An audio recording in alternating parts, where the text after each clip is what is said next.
Namin. Why is not in here? Um,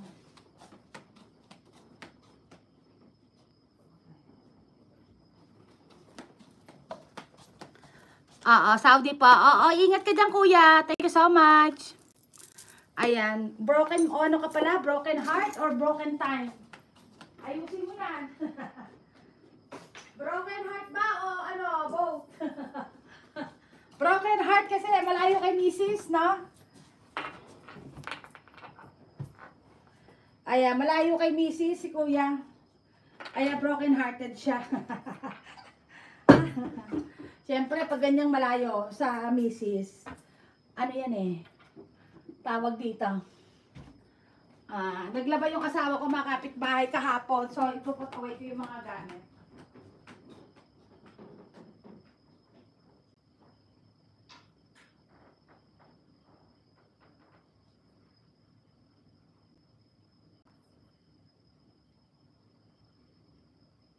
Buti yung asawa ko naglalaba. May tagalaba ako, may tagatiklop ng damit, o diba?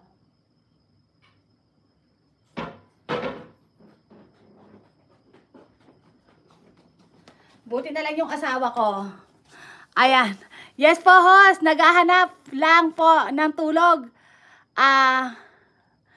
Naghahapunan lang po at tulog na rin pagkatapos. Oo, naku, wag masyadong damayin yung kain mo ha. Baka, ano ka.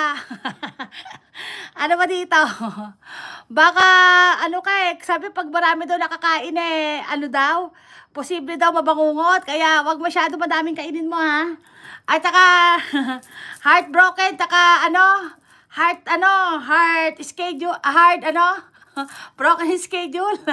Kaunti lang pa. Dapat kailangan talaga ganun talaga pag malayo kay Mrs. O kaya malayo kay jowa. Naku, patay kang bata ka. Malungkot talaga yon, nakakalungkot. Kaya tiis-tiis lang. Kaya pag umuwi ka ng Pilipinas, samantalahin mo. Samantalahin mo at pagsamantalahan mo. Top corner. Okay ba yung sinasabi ko sa'yo? Ayan pa. The Teacher Adventure, Mamirahe. Megalo shout out. Teka, bigyan kita ng jacket Ito pala si Top Corner. Taga Saudi pala to. Kaya pala, ayan po, babawi na lang po. Pohos. Kaya nga sasamantalahin mo at pagsamantalahan mo. Bawing-bawi ka talaga doon. Ayan po, The Teacher Adventures, thank you so much po, love Kapitbahay SA. The Teacher Adventures, Mamirahe, love Kapitbahay SA. Ayan, dito ako sa bahay mo ha. Salamat po, host na maganda. Ayan po, The Teacher Adventure. Teka muna, teacher ka ba? Nasaan ka ngayon? Teacher.